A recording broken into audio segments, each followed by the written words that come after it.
Hi, everyone. This week I've been asked to talk to a group of up-and-coming instructional designers at a teacher's college course. And I put this slide deck together and I thought, maybe I could turn this into a video for anyone else who is interested in instructional design and want to get started. So this isn't really about strategies and frameworks and theories that you're going to learn. That's all great, and you need to learn all those, but this is just tips that I've gathered along the way of working at Columbia for 10 plus years. Most of that time has been spent working with faculty one-on-one, helping them use technology, redesign their course, all kinds of faculty. I just feel like these are some tips that if you were going to start in the academic world of instructional design and I can talk to you and we sat down, these are the tips that I would give you aside from all the theories and frameworks that you're going to learn. Okay, so this is my 10 tips for new instructional designers. I'm sure there are many more. I'm sure you might disagree with some of them, but this is what I would tell a new up-and-comer, and I'll keep it as brief as I can. Okay, tip one. Find the need yourself. Okay, as an instructional designer, you're going to meet with faculty. You need to really find what they need. And the way to do that is you have to really develop your own style, come up with an awesome needs assessment, ask the right questions, ask them the right way. Don't put teachers on their heels. You need to figure out, just like a great detective or a diagnostician, what the need is. And then once you know and are very clear about what a faculty needs, you can then start to create and design something really, really great. But it's up to you to find the need of the instructor or the class to better design for them. All right. Tip two is I always look at blended learning as something that the combination of the two makes something way more magical and powerful. So you have to come in, you have to talk to a teacher about blended learning with that in mind. Instead of just saying, well, here's what we should make asynchronous, here's what we can make synchronous. And no. Come at it with, if we can mix these two together in such a way, in such a sequence, the result of a well-sequenced blended class is better than an online class or a face-to-face class. That's what you have to come in with, that there's sort of alchemy here. There's magic in blending the two. The result will be more powerful than either one of the two. That's the way you should approach this and convince teachers that this is worth the time to blend it correctly. All right. Tip three, think about prep and extension. Again, you might work with a teacher, they're not sure how to do this, and you need to sort of hook them and get them interested in give them a reason why to do this. Asynchronous and synchronous, right? Blended learning. Think of it in terms of prep and extension. Okay, you have a face-to-face class. Let's make that as awesome as possible. What needs to go into the face-to-face class?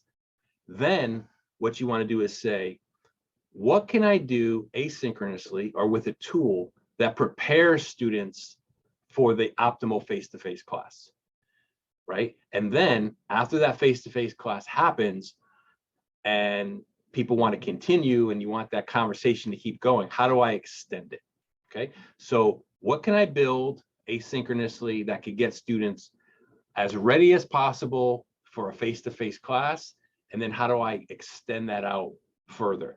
And if you could do that, prep, class, extension over 15 weeks, now you have this ever sort of not changing, you have this sort of flux of integrated prep, course, extension, get ready for the next course, prep it, have it, extend it. And now this 15 weeks becomes a really, really nice integrated experience. Okay, so think prep and extension. New instructional designers, learn as much as you can about learning, okay? Because another way to hook a teacher is come at it with, look, this is how people learn, and we could build something that really gets at those learning principles. For example, that first one there, prior knowledge. Well, prior knowledge could, obviously we know prior knowledge helps a student learn, but it could actually hurt a student too if they are wrong about something, right? It could hinder learning. So you as an instructional designer, you should be helping a teacher figure out, how could we figure out and ask and know what students know, don't know, and are wrong about before class. That way the learning could be more effective, right? If we know what students don't know. Same with metacognition. If metacognition is a chief principle of how we learn, you could then approach a teacher with ideas about assignments or strategies like journals or blogs or certain types of discussion forums that really get at having them explain their own thinking. Okay, feedback. If that's a crucial part of learning, you need to sit down with a teacher and figure out the best feedback mechanism you can, either in the LMS, pen and paper, email, phone, Zoom, whatever it is. You have to figure out, if you can figure out the best feedback mechanism to give to students, learning just accelerates. So know how people learn and then design accordingly. All right, very important. Tip 5 is really to think about baking in the evaluation right from the start. This is one of the biggest problems with any sort of instructional design, whether it's a course, a unit, a training program. Did it work or not is left to the end, as opposed to before you design anything or while you're designing something, you should be thinking about, how am I going to evaluate it right from the beginning, and not just at the end. Think about how I can evaluate this throughout and leaving enough room to make changes. And you also have to think from the very beginning, what can I measure? Okay, and how do I measure it? These should be things that you are considering from the very first day you sit down with an instructor. How do I evaluate this? What's our strategy for figuring out if this works or not? Okay. Tip 6 is iterate. Okay. That great evaluation strategy that you set up that we just talked about. Okay, it's gonna probably get at things that you need to fix. Fix them. Okay. Don't put them off. Fix it. If it needs fixing, fix it. Okay. And iterate. Don't redesign. What I mean is, if you've come up with a design that you're happy with, that works, and there are things in it that don't work, fix those things. Don't redesign the whole thing. It's a lot of work on everyone. You, the instructor, the students. Iterate. Don't redesign. And iterate for a reason, right? Because you've figured out why you need to change something, and then go right ahead and change it. All right. Keep iterating. Tip 7, at the end of the day, it's not your course. Okay. And it's the instructor's course. And what I mean by that is, I know you're there to help. I know you have a lot of great ideas. I know that the instructor may have even asked for your help. But at the end of the day, it's that teacher that's fully accountable for this course. It's their course, and they're accountable in many ways outside of what you're doing for them. So while I'm not saying you should be at their behest, but what I'm saying is, you as an instructional designer should be working, your skills should be going in service of the instructor and the course and the students. Doesn't mean you're second fiddle. Doesn't mean you could, you should be stepped on. It means that your role is to be in service to the instructor, and you should never forget that it's their course. Okay. Tip 8, along the same lines, is you need to share the risk with them. Okay. The last thing an instructor wants is the thing that you helped make for them to implode in the middle of their class. That's a nightmare for teachers, right? So if you're going to be in this game and you're going to work with teachers, you need to share the risk. Okay. You need to say, listen, let's do this together. With my skill set, I'll help mitigate as much risk as I can. But at the end of the day, If you need me to come talk to your students about this and show them how to do it, I will. If you want me to be hanging around while class goes on that night, I will. If I'll be here, I'll be with you to the end, because I'm going to put my reputation up with yours. We're going to risk this together. And once a teacher understands that, it changes the dynamic of this, because they know that you're invested.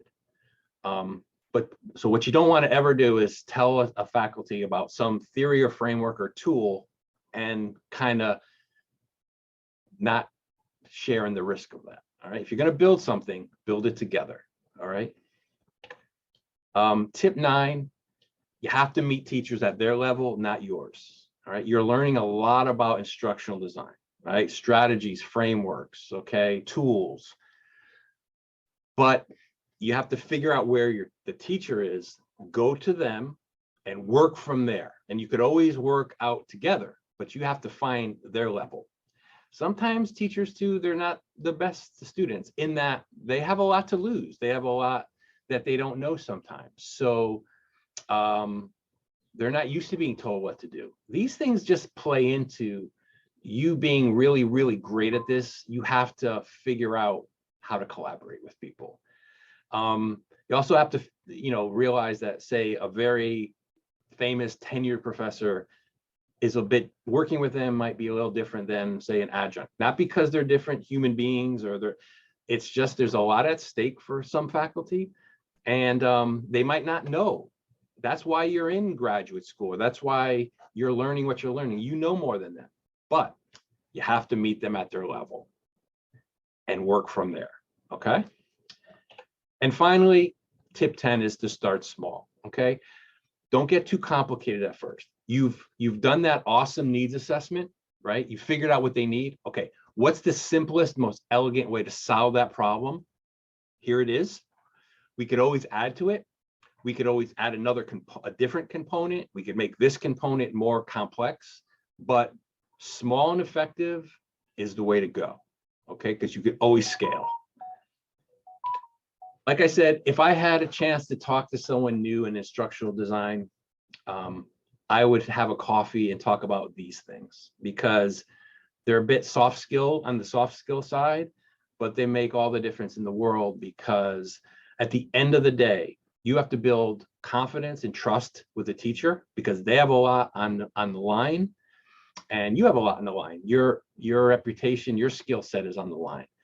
But you have to figure out how to collaborate, and you have to be a really good diagnostician, in that you have to find the problem and you have to find the need and you have to figure out how to solve it. But that's the fun of it. So I hope these tips help. I hope you become an instructional designer that loves doing it and enjoys it, and loves helping faculty and students. I know I do, and it's a really fulfilling thing. So hey, if you want to have a conversation about any of these tips or get together, I'm happy to talk more about them. Thanks for your time. See ya, and good luck.